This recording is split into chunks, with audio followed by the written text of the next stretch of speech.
Hello to all of you, to all our viewers. Good morning in America.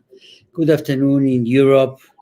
I'm speaking from Brussels, from the European Parliament, here in the office of the party Vox of the Spanish delegation in the ECR. Welcome to all of you. We are going today to speak about a very urgent, a very dangerous development in our world, and that is a development which we are seeing now, witnessing in Latin America, in South America especially, with the chapters where solid democratic states are threatened, are undermined, and are attacked by internal and external forces, left-wing socialist forces, as I say, with outside help, and the system, the institutions, the leaders of the democratic forces overwhelmed in many cases, and where we see an advance of anti-democratic forces, which in many proven circumstances are connected to dictatorships in the region, to the main dictatorship which since 60 years is exporting crime, ideology, hate, and poverty and violence, which is Cuba, the regime of Cuba. And since 20 years ago, now 20 years, we have a second Cuba, a bigger Cuba, a very rich Cuba on the mainland in Latin America and South America, which is Venezuela.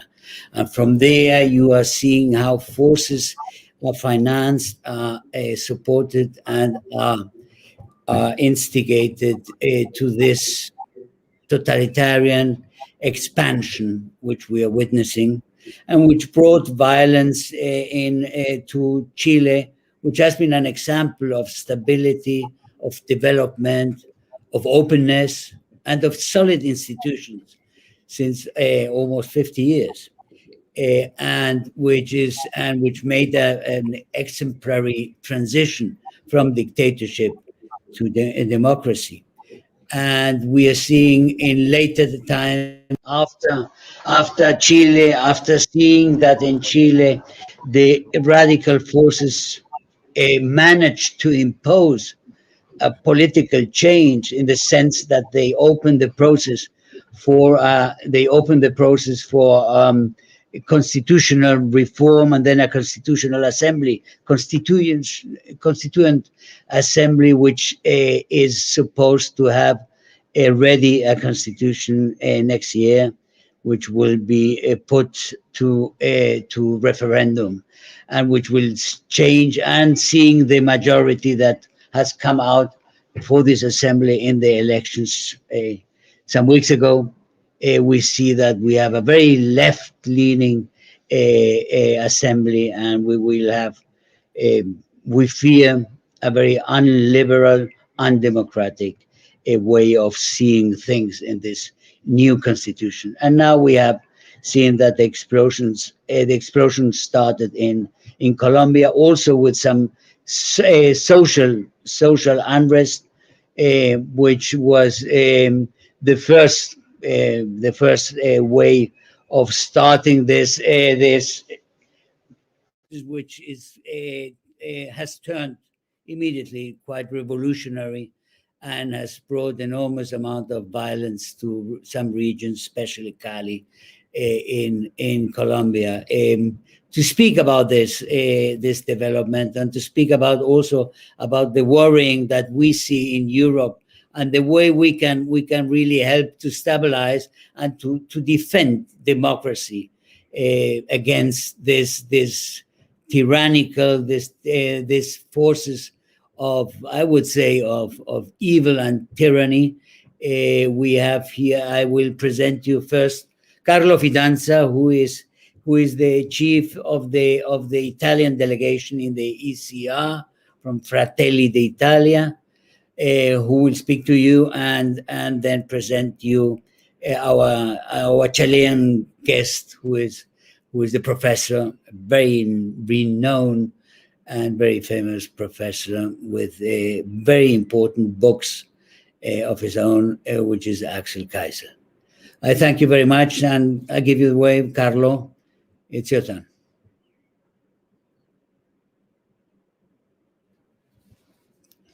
No le oigo. No le oigo. No le oigo.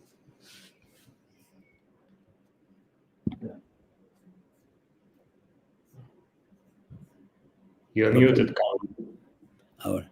No, le espero antes de que dice.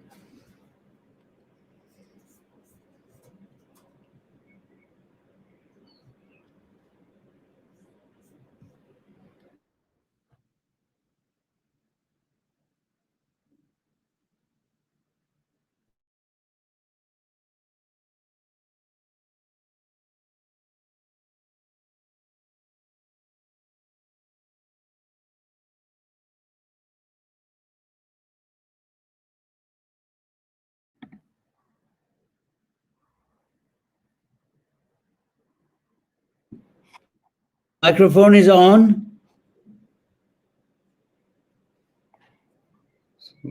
That's something with the computer, maybe. Axel, I hear you, but I can't hear Carlo. Do you hear Carlo? No. No. No. No, I can't hear him. A ver qué pasa con Carlo. Puede ser el computador que tiene.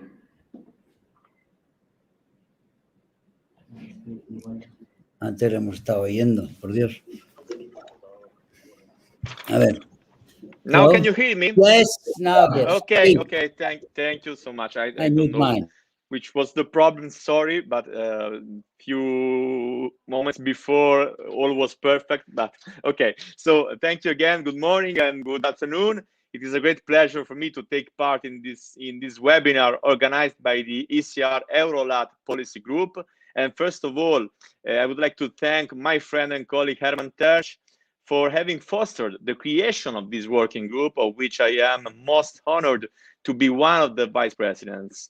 We must pay more attention to Latin America. We must certainly do so for historical and cultural reasons, but we must also do so in light of geopolitical and economic reasons.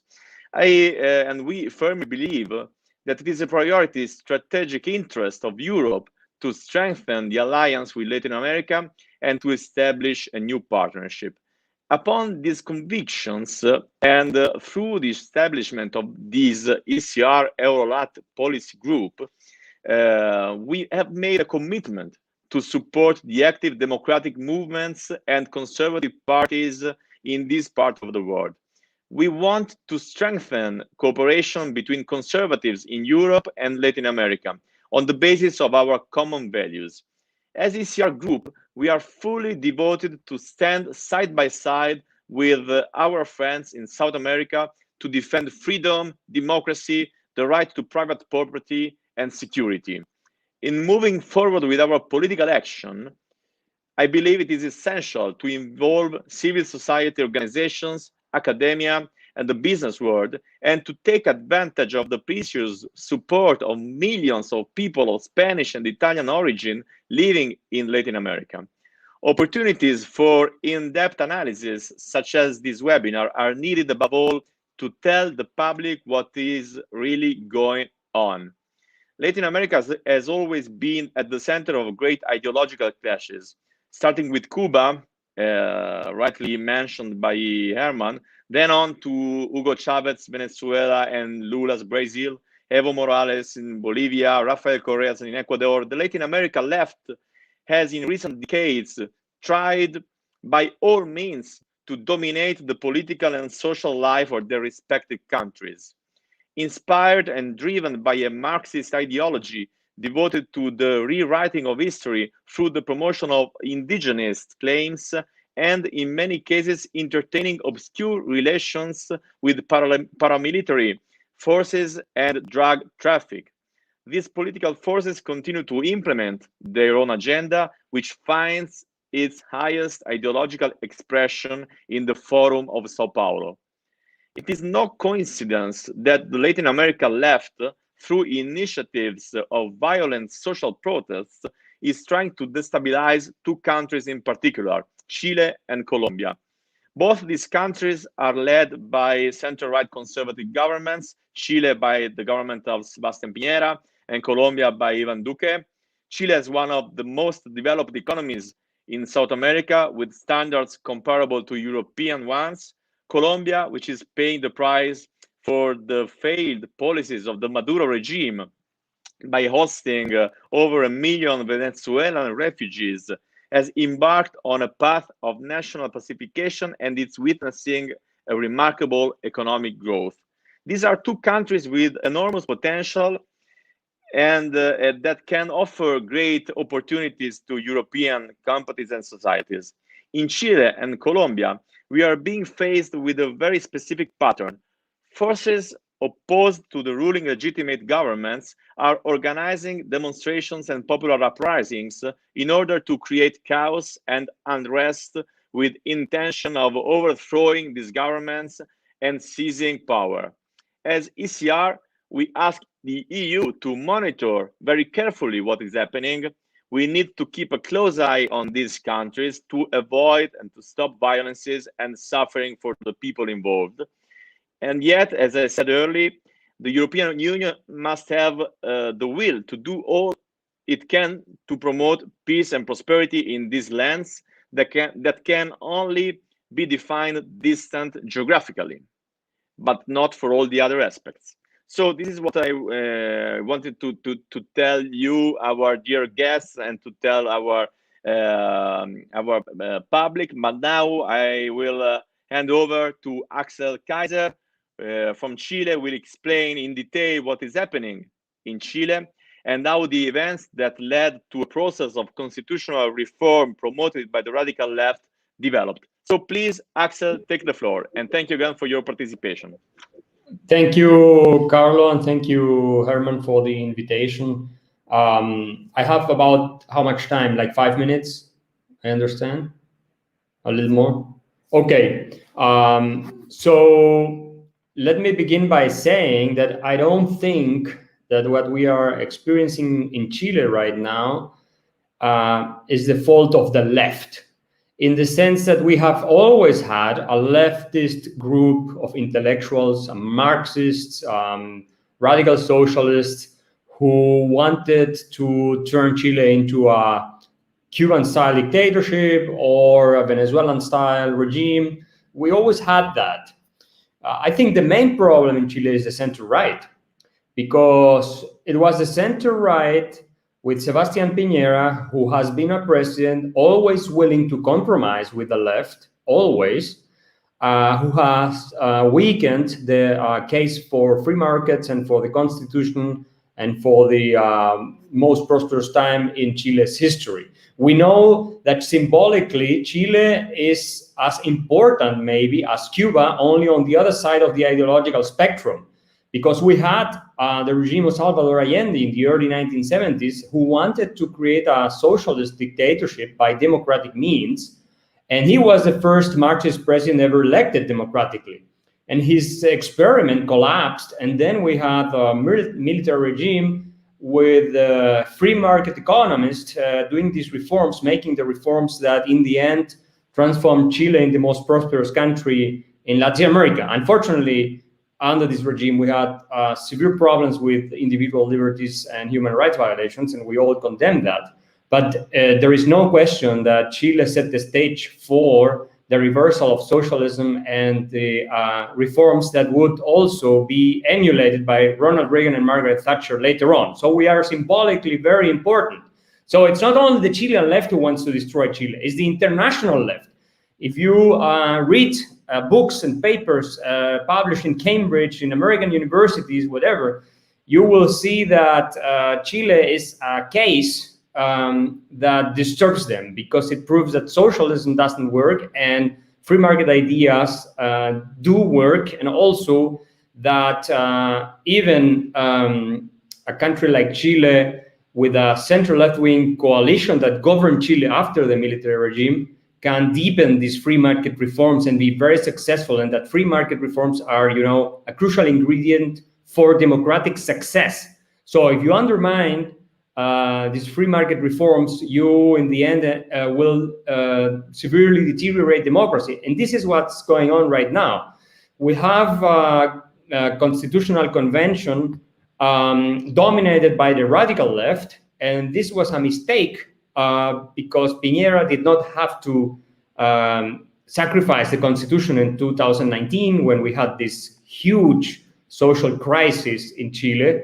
It was a demand by the radical left, and the center-right and also the president, they just said, okay, we are going to sacrifice the constitution, we are going to start from scratch. And of course, this is what the left always wanted, because our present constitution guarantees that there is no way that a socialist system can be imposed in Chile. It's not the case that we cannot have a welfare state, that social spending cannot increase a lot. That's not true. We could have a welfare state even with this constitution. And we have, massively increased the size of government over the past 1.5 decades in Chile under this constitution. But they are trying to depict the current constitution as if it was, a radical neoliberal document, which is nonsense. The only thing that guarantees is private property, and that private people can participate in providing what they call social rights, like education, healthcare, and things like this. And also, it guarantees the independence of the central bank, a strong protection of property rights in general, protection for mining rights. We are a mining country, Chile, and there are some voices who want to nationalize the mining companies again. So what I think is happening now in Chile is that we opened the door for going back to our previous typical Latin American disastrous past of chronic inflation, of runaway corruption because of a government that intervenes in everything. So I don't believe that the most likely scenario is that we will end up like Venezuela. I don't think that, because the armed forces in Chile are very far from supporting something like that. And we don't have a military caudillo to lead something of the sort. But we think we are going to experience an evolution that will bring us closer to Argentina. Maybe not a one-to-one, case, but we will follow the example of Argentina. We will have higher spending, a larger government. We already have a very big government, very inefficient also. We will try to favor interest groups, so we will become a rent-seeking society. And this is very bad news for the whole region in Latin America, because Chile was always the symbol and the example in the region, and we had enormous, importance in terms of influencing public policy and the debate in other countries. So if Chile falls, then the star, the North Star for Latin America will fall, because now everyone is saying, like, look at the pension system, they are getting rid of it, at the private capitalization account system, for example. So other countries will follow suit, and countries which have a lot of big problems with demographics and things like this will say, look, even the Chileans didn't like their system or the free market institutions in general, so we have to go back to a more socialist thing. And in the end, what happened was that we lost the battle of ideas. The public discourse in Chile, the cultural hegemony, was completely on the side of the left. And if you take a look at the perception of inequality, it increased dramatically over the last years, even though the inequality was decreasing. So that, to me, tells me that a large part of this problem has to do with perceptions, with narratives, with stories that are being told by journalists, by public intellectuals, by politicians, who have managed to convince the population that we are living in the worst country ever in history.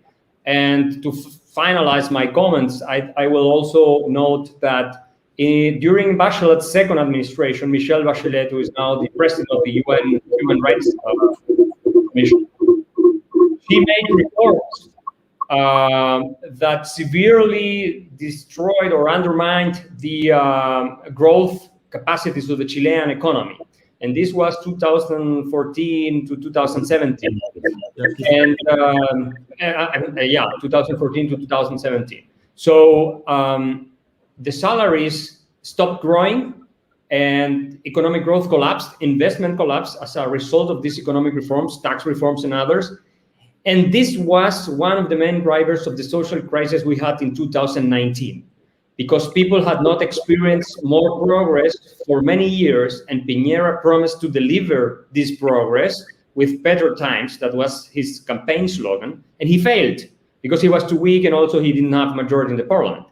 And that's one of the reasons, I believe, why so many people were dissatisfied and frustrated, but that does not explain the violence. I think the violence was orchestrated and organized, and there were probably some foreign elements from Venezuela and other countries that were looking to destabilize the system in Chile. But the multitudes of people, hundreds of thousands of people going on the streets and saying, we want something different, I think it had to do with the fact that the Chilean economy was not working that well anymore, due largely to the reforms made by socialist President Michelle Bachelet. So you mean it has been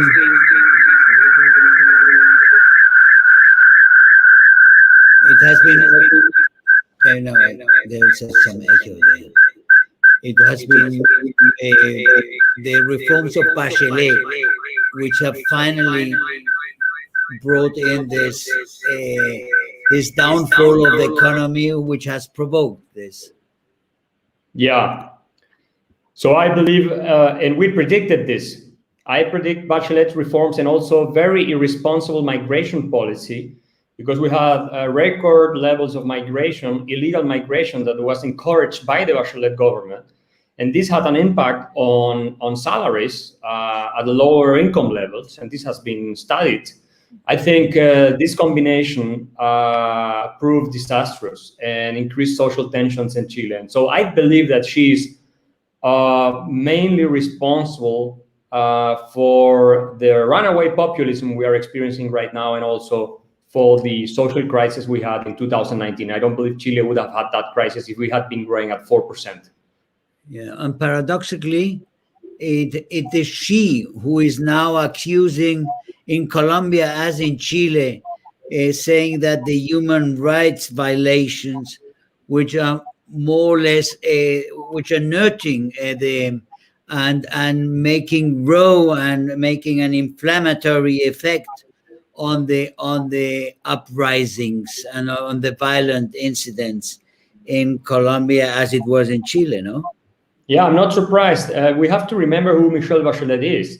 Yeah. She was a hardcore Marxist-Leninist. She was exiled in the in communist Germany. Yeah. And he has always been an admirer of Fidel Castro. When Fidel Castro died some years ago, she tweeted that a great hero of social justice and, the fight for the poor and things like this had died in Latin America. She is a Marxist. And she is, of course, in a position where she can influence events in the direction of her ideology. And I'm not surprised that she's saying these things, and that she took so much time to say something about Venezuela and Maduro, And so I don't believe that the UN Human Rights Council has any credibility when it comes to human rights, when you have Cuba, Venezuela, Russia, China, and other countries sitting in this council, and you have had that for many years. So, and she's not a credible person when it comes to human rights. Yeah, tragically, that's the case. Well, now we want to present you our Colombian participants, which will be my dear friend Maria Fernanda Cabal, who is a senator in Colombia, and who is a very decided defender of democracy in front, and of an energetic and forceful reaction against violence and against subversion of the radical left. That's why she is so hated by many of these forces, and by many of the media, which are normally and massively supporting this subversion, this left-wing subversion, not only in Colombia, as it is in Chile the case, and it is in other places. In Ecuador, it was a year ago, some 18 months ago, which was very difficult time. Now we have had a success, an electoral success in the elections with Guillermo Lasso in Ecuador, which has more or less given a kind of breath possibilities to Ecuador. Let's see if it really is an opportunity of going on of consolidating the democratic way of Ecuador. We will see what happened on Sunday in Peru, which is also in danger. But now let's talk about Colombia. Maria Fernanda, hello, good morning. Do you hear me?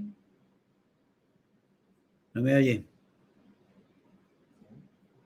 ¿Tú la ves? Thank you very much, Herman. Yes. Thank you for the invitation. Let me tell you that we in Colombia are facing one of the worst threats that I have ever lived in my life. Colombia has a history of violence. This is not new. We are a violent society since the early times as a republic after the independence. We lived civil wars in the 19th century. And in the 20th century, we had a lot of fights, also very bloody fights among the two main political parties. But listen to this. Since 1920 something, 24, the internationalization of the revolution started. And it was, the Lenin statement. And we at that time had people trained in Moscow who afterwards came and promoted the revolution. This was in 1920s. This happened exactly in another countries from Latin America. So this is not new. And what is what always appear is the face of this Marxist and this collectivist doctrine that hasn't died despite the evolution and despite the fall of the wall and despite all the countries that raised again of Eastern European countries. Since the 20th, we had a party that was called Socialist Revolutionary Party. Then it was taken by the Liberal Party. But just until the 60s, the guerrilla were found, but they were playing their role before that time, 63, 64. We had different guerrilla movements, some aligned with the China Maoist, some aligned with the Soviet Union. However, it's the same evil and the same evil brain. What happened afterwards? We had a lot of displacement people. We have 3,000 kidnapped per year before Uribe rising to power. We had lack of human rights, whatever.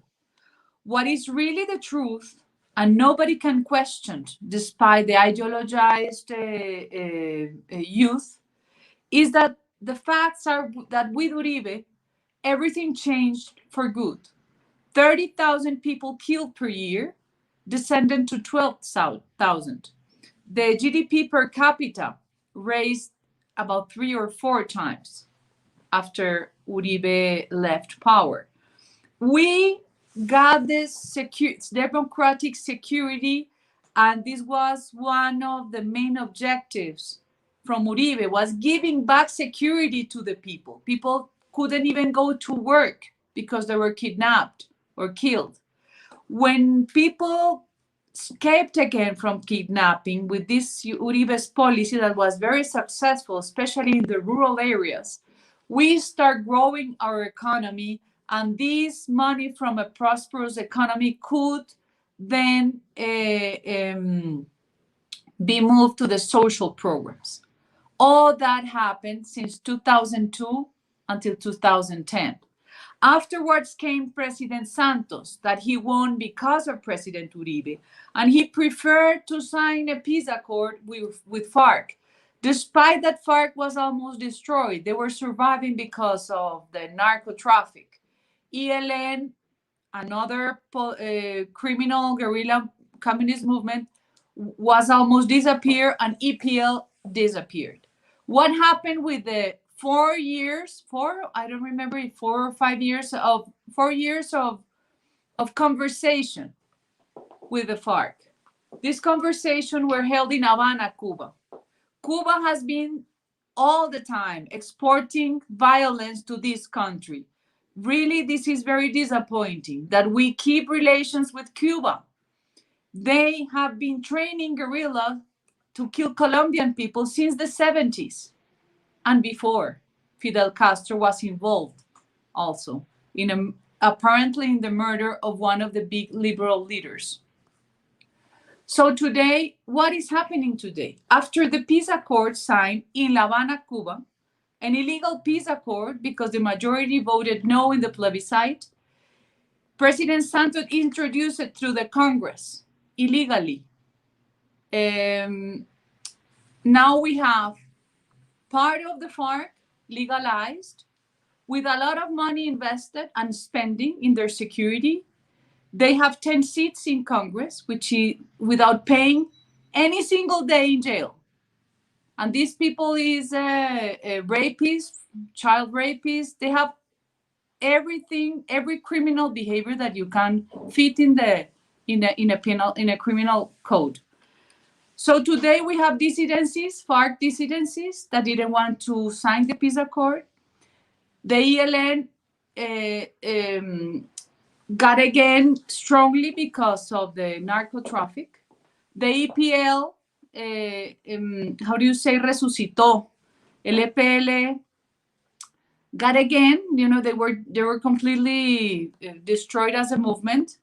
Everyone got more empowered because during the peace accord, Santos stopped the policies against narco traffic. He stopped how the government could defeat narco traffic. 7 years of coke plants growing in Colombia put Colombia as the biggest cocaine producer to the world. What is happening in the Venezuelan frontier? There is Russian soldiers, Russian mercenaries training the Venezuelan army. They are killing among the different FARC dissidents. FARC dissidents has split into two.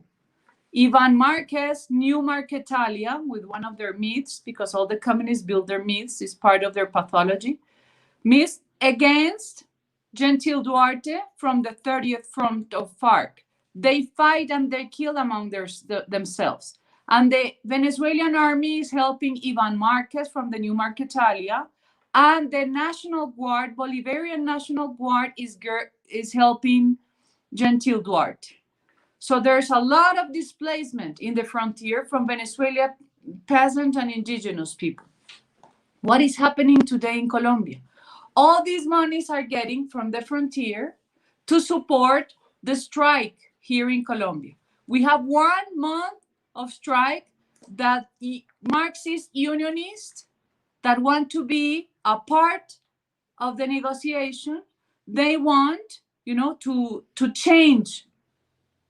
They want to change the rules of democracy. They want to do a coup against President Duque. They are forcing President Duque to negotiate. We are getting money from all these kingpins from the south part of Cali. And if you go to the geographic to the geography of Colombia, and you see where is Cali, which is my hometown, located, is southwest. Southwest is in the Pacific, is where all the cocaine gets out to the US, Mexico and the US, and all the weapons and money gets in. It's strategically thought to take the third biggest city of Colombia, Cali, and it's in the Cauca Valley, which is one of the most productive lands and developed lands in Colombia. We have roads, we have connectivity, we are a flat valley, we don't have mountains. And despite all of that, they blocked the city. They don't allow the medical ambulances to get. Children are dying in the ambulances because of the blockage. The gasoline is not getting into the towns. The food has been raised their prices in 4 or 5 times. And what is very, very disappointing is to see how the European Union forced our government to negotiate. 17 countries from the European Union treating the evil unionist Marxist that nobody voted for them as a part of this conflict, who is financed and promoted internationally and nationally with the money of the narcotraffic. Today, we are trying to survive because we don't have a strong government enough. We need to take decisions out, and we need the help of everyone, because in 3 days, all the network through the internet made all the fake news to destroy the capacity and the morals of our police to defend the civilians. This is a new way of making a war. That's what I wanted to ask Maria Fernanda. We will discuss about this. And with Daniel Reisbeck as well, and Carlo Fidanza. I want then, after Daniel Reisbeck speaks, Daniel, after he speaks, we will discuss about this failure of the government of Colombia to bring a truth outside, and the success of the forces of the left-wing revolutionary forces to bring fake news all over the world in a campaign of disinformation, which has been enormously successful in every way. We are seeing this disinformation everywhere in all corners of the world, but in this moment we see Colombia, and maybe Israel is another case where this disinformation is working in such an incredible way. Now I wanted to give to our friend Daniel Reisbeck the word. He's a Colombian as well. He's a professor, and he's a libertarian, conservative libertarian, we would say, and he fights also for the spaces of freedom which are threatened now by this Foro de Sao Paulo, which is where we see with the Carta de Madrid, which has brought now such a polemic in Ecuador, because it has been signed by so many people after Guillermo Lasso has come to government. These forces of the Foro de Sao Paulo are seen as the enemy. I want Daniel Reisbeck to explain us his point of view of this dramatic situation in this moment in Colombia, please. Okay, well, first of all, thanks very much for inviting me. I would say that there are several big issues at stake. And the first is to say that these protests aren't new, even though they've been going on for about 4 weeks now. It really started in 2019, towards the end of 2019. The government had been inaugurated for only about a year, a bit more than a year. And there was massive protests that combined both students marching on the streets, but also organized violence against public transportation infrastructure. For example, like Axel mentioned in Chile. And at that time in 2019, there were a lot of student groups who are linked to the far left, and they were demanding more spending on education, even though that's already the highest item on the annual budget. And sadly, at that point, the Duque government yielded, and they capitulated very quickly, and they gave the students more spending, even though we all know that it's not a problem of spending, it's a matter of a system, public education system that's broken. But the point is that the government showed weakness, and I think the far left, the trade unions and the leftist parties led by Gustavo Petro, who is our version of Hugo Chavez, wanted to cause the same chaos that we're seeing now throughout 2020. But I think, of course, the pandemic just put a pause to those plans. But anyway, I think there are two main points that we are seeing now. And the first is the systematic use of blockading major roads in order to cut access to large cities. And this has been going on in Colombia for a long time. If you go to the city of Popayán in southwest Colombia, you'll find that tradesmen have become used to keeping 20 to 30 days of additional supplies of food and water because they are used to being blockaded by rent-seeking indigenous groups every year.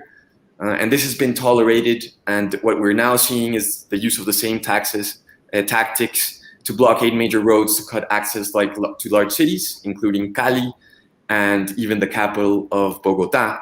And I think you have to be clear that this is not an act of protest against the government, because when you don't allow ambulances and medicine and food to go into large cities, large urban centers, this is an act of war against the civilian population and millions of innocent people, and that's what we're seeing now.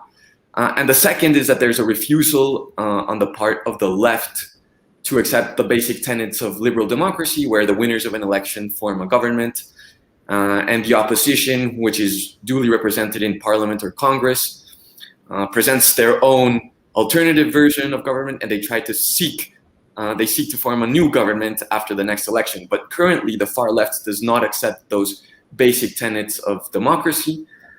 They claim that the government is illegitimate. They lost the elections in 2018, and they refuse to accept that. And they think that they are justified in going out to the streets and using force to impose their political will on the government. And sadly, as has been said, the government has been weak and has allowed this to succeed to a certain extent. I would say that, like Axel, I also don't want to blame it all on the left. I want to blame the right as well.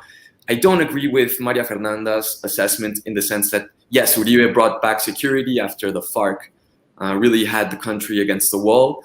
But Uribe had the chance to make Colombia the Ireland of South America with really low taxes and a really business-friendly environment. He didn't do that because in the end, he's a tax and spend liberal. He's not even a conservative. He doesn't even define himself as right-wing. And the boom that we saw from 2002 to 2010 also coincided with a big boom in commodities, of course, where even Venezuela was doing all right and not as badly, even though Chavez was already causing the initial shortages of basic goods and medicines that we're seeing now. And this bad management of the economy has, of course, continued under Santos and under Duque. In 2018, when Duque was becoming president, Colombia's debt to GDP was already over 40%. We had a higher debt to GDP ratio than Argentina. Bloomberg was already warning that Colombia's currency was being hit. The Colombian peso is one of the most devalued currencies in the world. We were on track to follow Argentina and Turkey on that collapse of the currency. Duque had the chance to really cut spending and cut the debt. He didn't do that. He decided to spend more, even though he was elected on a low tax and austerity platform. He never did it. He even created new ministries. And aside from that, economic management by the technocratic class in Colombia has been so irresponsible that they have been making yearly budgets based on calculations on the price of oil for the next year. So to give you an example, in 2019, they made a budget for 2020, calculating that the price of oil would be $67, the price of Brent.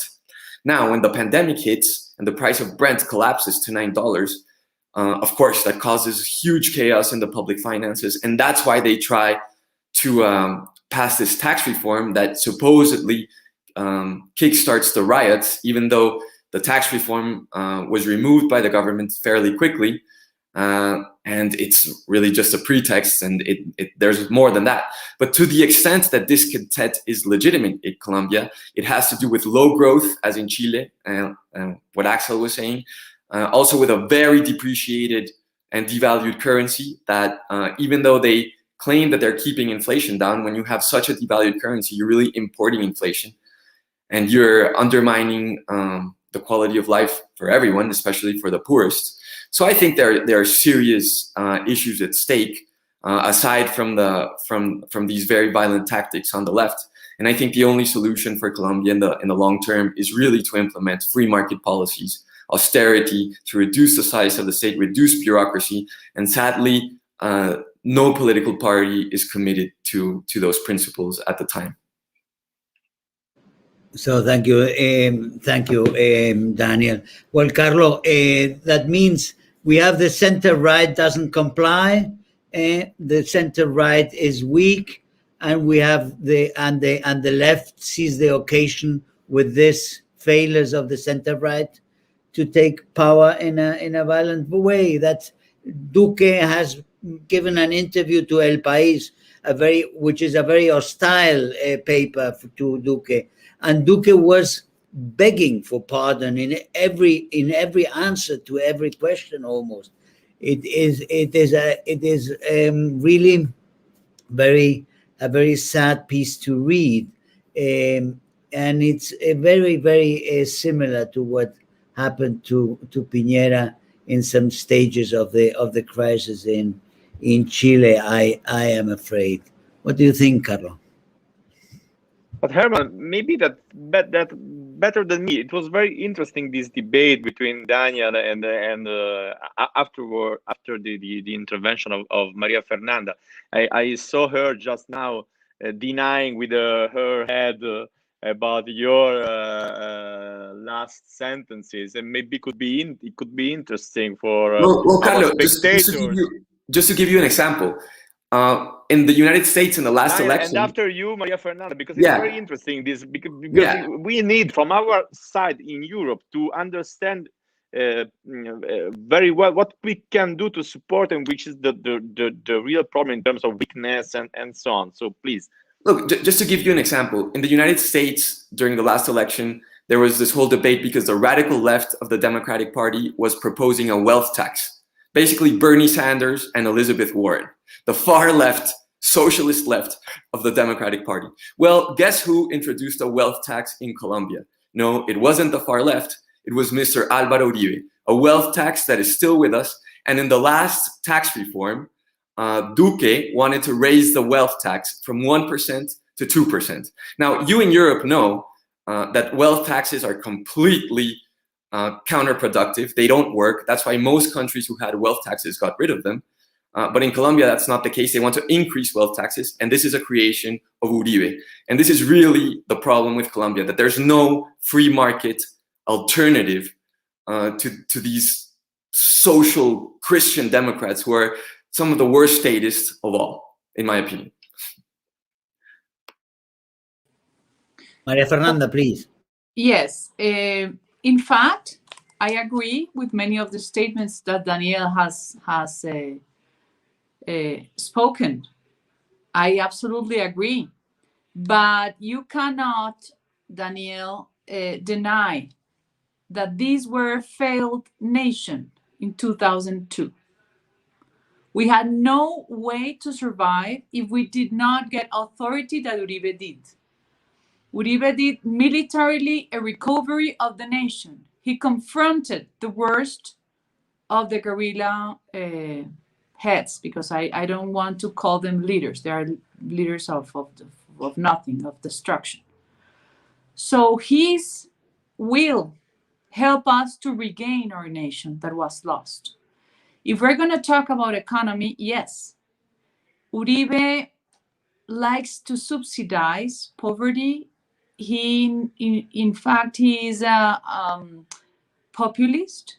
Yes, he is. That's a mistake that many populists from the center, or not really the center right, or people from the coward right, como dice Vox, derechita cobarde, no? The right are always asking to be excused. That's the most stupidity behavior. We don't have to be excused for common sense and for the way the richness is created. There are many economic policies that destroy the way richness is created. And I agree with some of your statements, yes.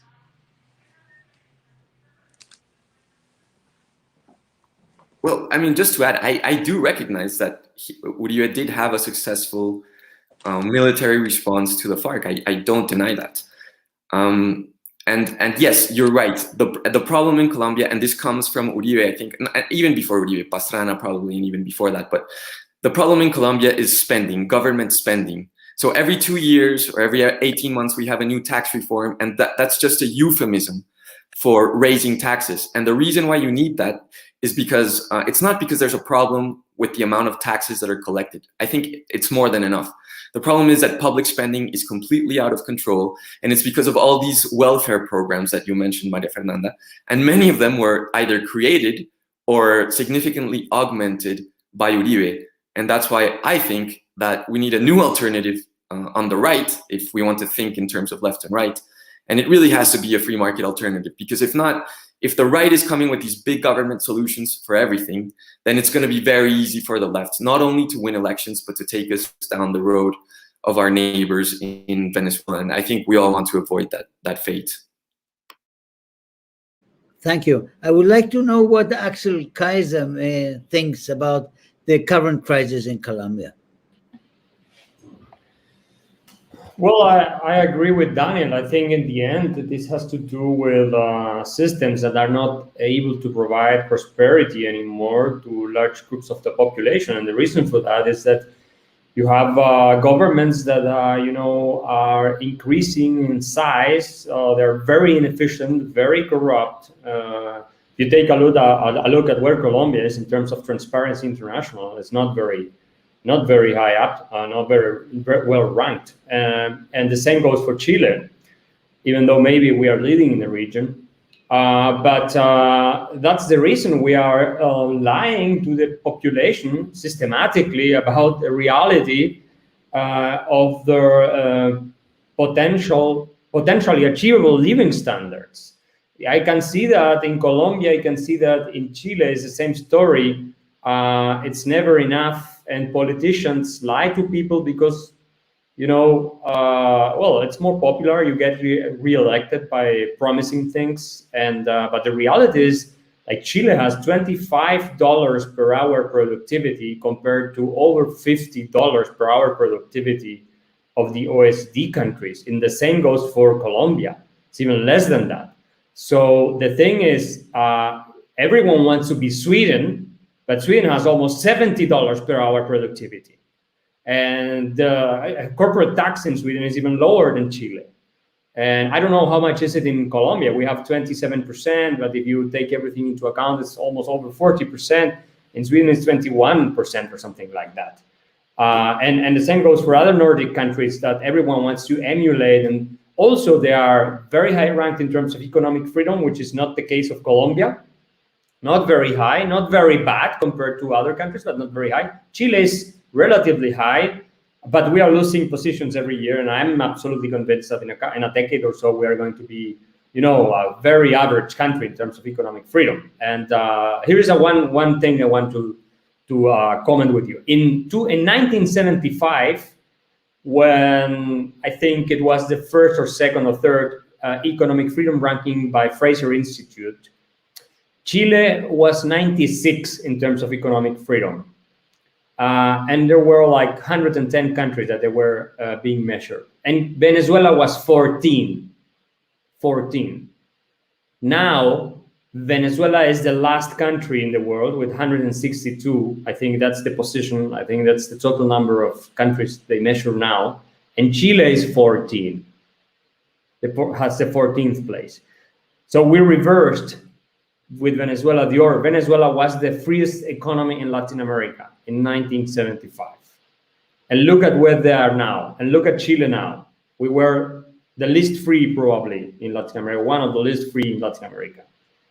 And Chile is a story of success, and Venezuela is a catastrophe. And that tells you where we have to go. And if we don't manage to create a narrative and a politically attractive alternative in order to do what Daniel is saying, we are doomed, because these countries are going to fall over and over again into a spiral of spending, populism, demagoguery, authoritarianism, and things like this. But the question is, we see this failure with the free market economy, and we see this high spending tendency in all of them in all governments to get more influence and more power over the people. But there is in fact a great coordinated movement, which is the Foro de Sao Paulo, which is the Grupo de Puebla, which is financed by many of the cartels also, which is financed, where you have the implication of the FARC, of the ELN, of the Cartel de los Soles of Venezuela, where you have Maduro and all his mafia, and where you have coordination with the Mexican drug lords, which are in Ecuador and which are all over the places, with Bolivia again in the government. So there is a narco-socialism which is instigating totalitarian movements and uprisings all over the region. I think this is one of the most dangerous phenomena that we are witnessing now. Well, we have in Chile a terrorist group in the southern Chile, which has connections to the FARC and to Mexican cartels. It's a narco-terrorist guerrilla. It's rapidly growing, and it's killing people. It's destroying property. They claim they are Mapuches, our indigenous people in the south, but this is, of course, a facade. It's not true. Some of them are involved, but most of them are not necessarily Mapuches. And this is destabilizing the whole region in the south. But you have a Piñera as a president, and you have the center right of cowards that don't want to do anything about it. So we don't have an Uribe, and that's why I, at least in that sense, admire Uribe, because he did something about that with respect to the rule of law. Here, no one is doing anything. And so you have these private people arming themselves in order to defend themselves. I mean, Colombians know the story. And this is just the beginning in Chile. And of course, there are political parties in the far left connected to drug cartels and connected to in Chile as well, and to these international networks. Now, we have to ask ourselves the question is if maybe legalizing everything is the best alternative, because we are clearly failing here. Even after Uribe had that success in Colombia, now then you had another president, Santos, coming in, and he undid basically a lot of what Uribe had achieved. So, I mean, that's a thing that we have seriously to think about. It may be the way to deal with this whole thing is to legalize drugs once and for all, and see how we, can implement public policies of things. Because I don't see Chilean democracy or Latin American democracies being capable of, eradicating this, or even containing this thing. Not even Chile is doing it right now. We are failing completely. They are paying up judges. They are, infiltrating political parties. It's a failure.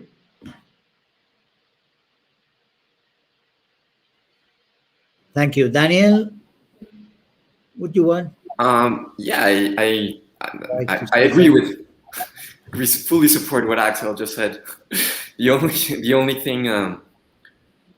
thing I would add is that yes, of course, I think there is this coordinated attack originated in Cuba and Venezuela, which is the same regime. And I agree with Maria Fernanda on that. I have been open and I have said that it's absurd for the Colombian government to recognize Cuba and to have diplomatic relations with Cuba when Cuba is an openly hostile state, at least since 1964, when they sent us over and they trained the ELN guerrillas which is a problem that we have until this day.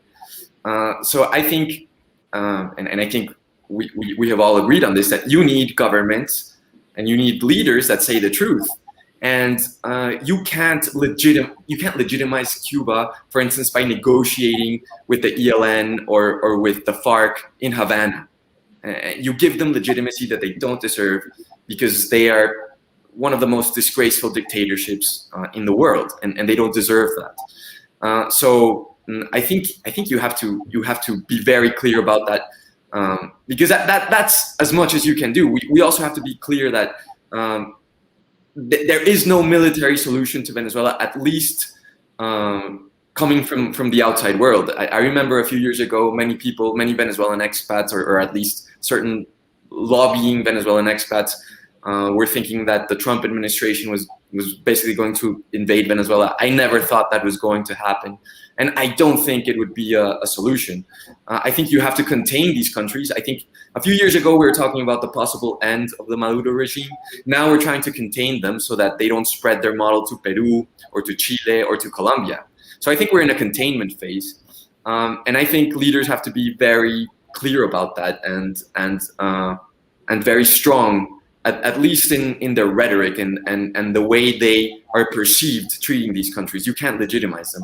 On the other hand, you also need, and I think we've been saying this, you also need a right that is not ashamed of being on the right. I think that's the case with Piñera. I think that's the case with Macri. I think that's the case with Duque. I even think that's the case with Uribe. So if you're going to be on the right, you're not going to win elections and you're not going to govern successfully by copying all the policies of the left and by trying to subsidize everyone and offering free college tuition to everyone. That's not what the right wing is there for. And I think that's a problem. And the sooner we have either new politicians in these parties or new political parties altogether, I think that would be the step to guarantee a better future in the region. Thank you. Thank you, Maria Fernanda. Yes, I hope that besides all the threats and the dangers our country is facing, it's like the only way that people's conscience finally understand the risk and move to the right. All what is happening in Colombia is moving people to ask for somebody who has authority. Not common people understand what is discussed here regarding the economy, the big size of the state. For example, the political class here is a disaster, is corrupted, is evil, but they are very funny because their arguments today is that we need to change the economic model. And what I'm telling them is that we need to change them, because the economic model is not working because of them, because they are the ones who raise the taxes in the Congress. They are the ones who create evil laws that destroy the possibility of the people to be free, not to be captured by a big state, and not to be begging for surviving with a bureaucratic, how do you say, un cargo público, as a public officer. The ones who has created a monster are the monsters themselves. It's the political class from this country. They keep stealing the monies from president to president, and they don't care to change from one party to another. So we have to freeze the model. Yes, we have to freeze the model, and freezing the model will freeze the people, because there's no way to create richness with all the obstacles that the bureaucrats create, and the fountain is the Congress. People who has never had a business, have never sell anything in a store, are creating the laws. So that's the speech that we are going to have since now. We hope that all this disaster move the people to choose the right. And I agree, we have to shorten the size of the state, because as big it is, as low is my freedom as a citizen. Thank you very much, Carlo. I think what we are going to close now with short statements. I am a little bit afraid that we get the impression that we are losing, that we are losing in the same sense as we are losing in. We are seeing in Europe this continuous advancing of this wave of social democracy, which wants to come into our lives and order and impose almost everything. The new plans in the European Union, which are absolutely monstrous, the Green Deal, the farm to fork inside the Green Deal, the conference of the future of Europe, where they want to really erase nations and sovereignties, which are almost now their plans. And that we have in Latin America, we have the same kind of defeat with other means. That gives me the sad impression of weakness of our ideas. And on the other hand, we have a reaction in Europe. The national parties are every time bigger. We see Fratelli d'Italia as an example. Vox is another one.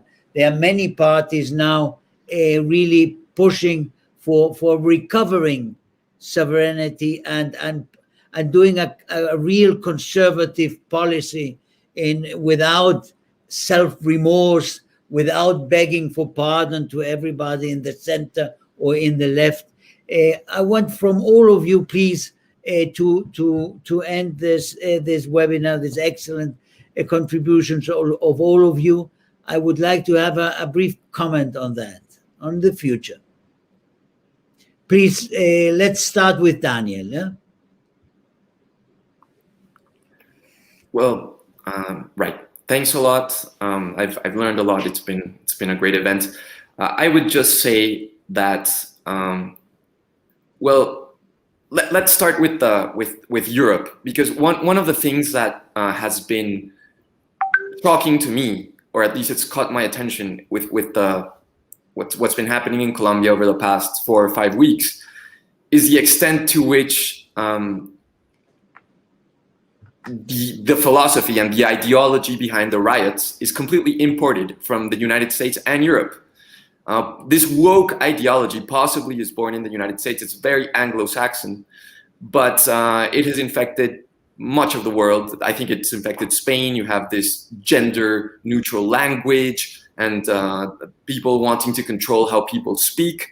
So it caught my attention that the indigenous people in both Cali and Bogota, indigenous groups, militants, pulled down the statues of 2 of the people involved in the conquest of the country, of the conquistadores.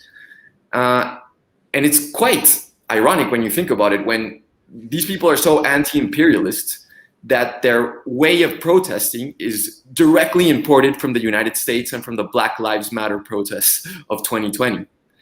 And it's also caught my attention that a lot of these people on Twitter, for example, spurning the protests, they also have these, gender neutral pronouns on their biographies and this kind of thing. So it's incredible to the degree to which these supposed anti-imperialists are importing basically American and to a certain extent European ideology, and they're just trying to impose it in Colombia. And if there's some hope for the future, even for the near futures, I think they've overextended themselves. They've gone a bridge too far in this case. I think most people in Colombia just want to work and they want to get ahead with their own efforts. And they don't want college professors and college students telling them how to live their lives, how to think, or even how to speak. So my hope is that for 2022, next year, there will be a silent majority who will reject these far left groups. And hopefully there's an option that proposes some of the things that we've been talking about liberating the economy and trying to bring economic freedom and follow the old model of Chile, not the new model. But I think that's definitely the way to go. And if we do achieve that, we also have to learn from what Axel has been saying and learn how to defend it and learn to control the narratives and not having the narratives imposed on us, because then you see the consequences, what's happening in Chile and throughout Latin America at the moment. Thank you. Maria Fernanda, please.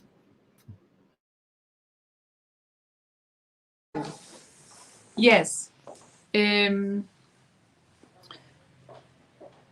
We are expecting on what is going to happen here, because every day is a surprise. I think this government has failed in their purpose of keeping at least Uribe's first goal, which is security. You cannot live without security in any nation that has a state of right. We need, and especially, let me tell you, when people has a good life, they forget the bad times. And when they get bad times, they wish they had a good life again. I really appreciate especially people from Eastern European countries that lived the horrors of communism. I have been in contact with people from Poland, from Hungary, from Lithuania. They are today more allies to us than the Western European countries that lived in freedom are. We are always facing how all these human rights organizations trapped by the left are questioning things that could not be questioned. They are turning upside down the truth and changing the law and inventing new laws. There is no right, fundamental right to protest. That's a lie. The only fundamental right is to the freedom of speech. And freedom of speech has another law, which is the right to, I don't know how to say it in English. It's a manifestación pacific. Pacific, I don't know how to say manifestación. Demonstration. Yeah, okay. Yeah. How do you say it in English? Demonstration. Pacific demonstration. Yeah. The pacific demonstration is protected into our constitution and into the international conventions. Not the violent protest, not the violent demonstration. Never. Here, the demonstrations mostly has been violent. This is not truth that has been pacific. Now is most important the protest than the life, or the right to move, or the right to work. So I just tell you that we have to clear out how the law is stated in the conventions and how to respect this legislation inside and how to also embrace our public forces. They are trying to take out our public forces, so we, the civil people who wants to work and not to kill anyone and not to fire anyone and not to do bad things, we, the civilians, finally get without any kind of protection. That's what they want. They want a civil war, and they want to take power with a asymmetric new way of making a war. Thank you. Yeah, well, peaceful demonstration is a right, and self-defense of the democratic state should also be recognized as such.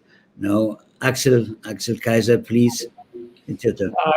I would just stress the importance of cultural hegemony, that the ideas of freedom and the rule of law and the basic concepts of classical liberalism hopefully are part of the prevailing narrative in the media, and especially at schools and universities, because what Daniel was describing, this woke ideology, is postmodernism that was developed by European thinkers in France, and neo-Marxism by thinkers in Germany, the Frankfurt School, and all these things taking over the American universities. And that's the origin of the, I think, cultural decline we're experiencing in the West. I think we are experiencing a civilizational problem, a crisis, not only in the US, but also in Europe. And the only way to reverse that is by, speaking up and having an alternative narrative. And also in Chile, they're trying to cancel the conquistadores and, replacing some holidays with the celebration of indigenous people instead of, Spanish, personalities that came like 500 years ago and things like this. So this is a movement against Western civilization, I believe. And we have to recover the narrative and maybe create new institutions also, because traditional universities are lost. The best universities in the world, most of them are lost. And it's very hard to get rid of these tenured activists, because they are not professors, they're activists who are spreading this ideology, which is totalitarianism in the end. It's nothing else than that. And it can be different if it stems from Marxism. So don't forget the importance of this. We have to engage in the battle of ideas. We have to use social networks, social media, be present in mainstream media as much as possible, and also universities and schools, because that's where the great damage is being done. And if we don't do that, we are going to fail. And also economic reforms require, in order to promote liberty, that common sense is closer to our set of values and ideas. If you have a collectivist mindset, there's no way democratically elected politicians are going to change, the rules of the game. Thank you very much, Axel. Carlo, please. Yes, just few words. I think we received very interesting points also in the last interventions of our friends. Several and different challenges that are also global challenges that involve also us in Europe. Daniel mentioned the issue of the cancel culture and the issue of the gender neutral language that are challenges that we are facing right now in the Western world, and also in Europe, coming from US. You mentioned it's okay, but I think that in this moment, identity in general is under attack. It has nothing to share with the social justice matters, but with a globalist ideology, removing cultural and historical roots, removing values, traditional values, and so on. So this is the global challenge that we have to face, and it assumes different forms, we can say, but it's a part of a global challenge. We have another enormous issue that Maria Fernanda mentioned, that is the role of the international organizations.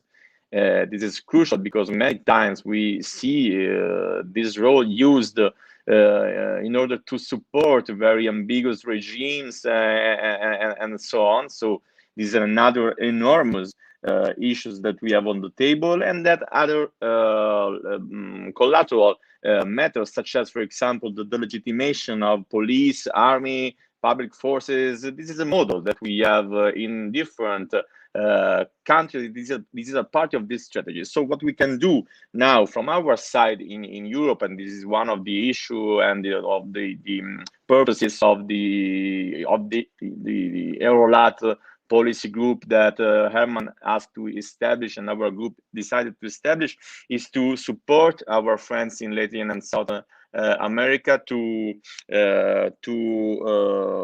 engage the political and cultural battle for freedom, for democracy, for private enterprises, private property, and traditional values. This is what we have to do side by side to our friends, and this is what we are engaged to do. So thank you again, dear friends, for your contributions. And Herman, to you, the conclusions.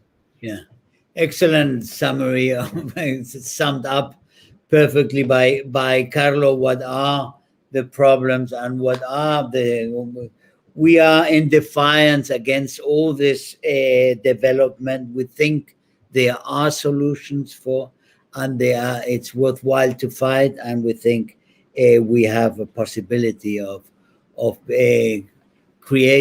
preserving and creating a freer society than we have.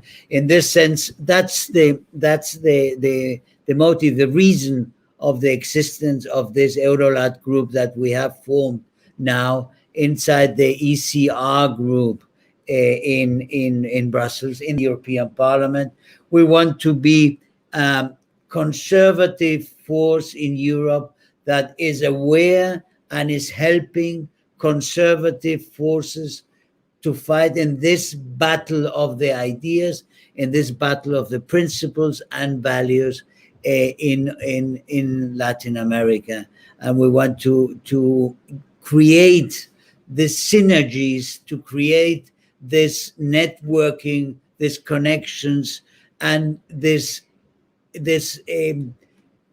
we want to have this kind of a material, and to create material of ideas for this fight, to create instruments for this fight against collectivism, against neo-Marxism, against terrorism, against narco-socialism, and for democracy, for freedom, for the state of law, and as I say, and for the civilization, for Western civilization, for transatlantic cooperation, for all these strong ideas we want to fight.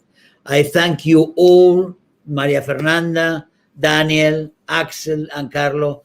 I thank you all for this first webinar of this group that we are starting now, and you are all invited. Also, the audience is invited to contact us, and we want to create a continuous, a permanent debate on what is happening and what we can do to fight to get our ideas of freedom to succeed. Thank you very much, all of you. Thank you. Thank you. Thank you. Thank you. Bye. Thank you. Bye. Thank you very